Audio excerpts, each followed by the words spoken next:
இருக்கு. வெடிகுண்டு மிரட்டல் அப்படின்றது இப்போ சமீப காலமா நிறைய பார்க்க முடியுது. முந்தையெல்லாம் அரசியல்வாதி வீடுகளுக்கு இல்லை நடிகர் வீடுகளுக்கு அப்படிதான் வெடிகுண்டு மிரட்டல் எடுக்க முடியும். ஆனா இப்போ சின்ன சின்ன யூடியூப் சேனல் நடத்துறவங்களுக்கு கூட வெடிகுண்டு மிரட்டல் அப்படின்றது இதை எப்படி பார்க்கிறது? அதுலயும் பெரும்பாலும் திமுகக்கு எதிராக பேசுறவங்களா தான் இருக்கிறாங்க வெடிகுண்டு மிரட்டல் வர்றவங்க அப்படின்றது. ஸோ இந்த கோணத்திலையும் பார்க்கணுமா? முடக்கிறதுக்கு உண்டான இப்போ வேலை தான். ஒருத்தருடைய செயல்பாடை வந்து இது முடக்கணும். அதுக்கு அவனை வந்து இப்போ மிரட்டினா முடக்குவானாங்க பண்ணுறான், முயற்சி பண்ணுறான், அவ்வளோதான். ஆனால் அது பட முடியாது. இப்போ இன்னொரு பக்கம் நம்ம பார்க்க வேண்டியது தலைவர்களோட பெயரை வைக்கிறது. ஸோ மக்கள் நல திட்டங்களுக்கு தலைவர்கள் பெயர் வைக்கிறாங்க அப்படின்னு இப்போ சாதிய பெயர்கள் இருக்கக்கூடாது அப்படின்ற அரசாணை ஒரு பக்கம் இருந்தது. ஆனால் இப்போ முந்தானேத்து திரு ஸ்டாலின் திறந்து வச்ச பாலத்துக்கு ஜிடி நாயுடு அப்படின்ற ஒரு பெயர் வச்சது மிகப்பெரிய ஒரு சர்ச்சையை ஏற்படுத்தியிருக்கு. ஆட்சியில் வந்து முரண்பாடுகள் ரொம்ப அதிகமாக இருக்கு.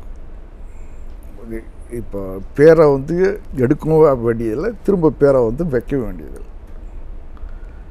யூஸ்வலாக வந்து என்ன பேர் இருக்கோ அது வந்து அது ஒன்றும் பெரிய இஷ்யூ இல்லையா. எதிர்கட்சி தலைவர் பிரச்சாரத்தில் பேசுகிறப்போ சொல்கிறாங்க, இந்த ஸ்டாலின் ஆட்சியில் 2 தான் பண்ணுறாங்க. ஒன்று பேரை வைக்கிறாங்க, இல்லைன்னா பேரை எடுக்கிறாங்க. இந்த பேரை வைக்கிறது பேரை எடுக்கிறது இது என்ன அரசியல்? பிராண்டிங்மா.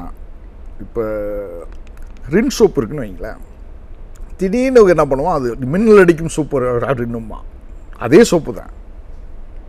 அட்டைப்படியில் மட்டும் சேஞ்ச் பண்ணிடுறேன், அந்த இது அந்த இதை மட்டும் கவரை மட்டும் சேஞ்ச் பண்ணுறேன். அந்த மாதிரி ஒரு பிஸ்னஸுக்கு உண்டான ஒரு கம்பெனி பண்ணுற அட்வர்டைஸ்மெண்ட் மெத்தடை ஒரு இது பண்ணிகிட்ருக்கு, அரசு பண்ணிகிட்டு.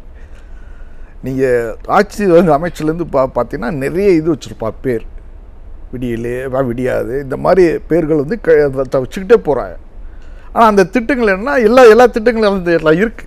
ஆல்ரெடி உள்ள திட்டத்துக்கு பேர் மட்டும் வைக்கிறேன், அவ்வளோதான். எதிர்கட்சியில் இன்னொரு குற்றச்சாட்டையும் என்ன வைக்கிறாங்க அப்படின்னா, எல்லா திட்டங்களுக்கும் திரு கலைஞர் பெயரை வைக்கிறதுக்கு இவங்க முயற்சி பண்ணுறாங்க அப்படின்ற ஒரு குற்றச்சாட்டையும் வைக்கிறாங்க. அதில்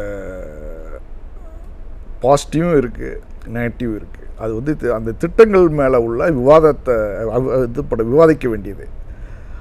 இப்படி கண்டினியூவாக ஒரே பேரை வைக்கும்போது குழப்பம் வரும், என்ன திட்டம்னே தெரியாமல் போயிடும். எல்லாத்துக்குமே அவர் பேரை வச்ச கலைஞர் பேரை வச்சிங்கன்னா என்ன ஆகும்?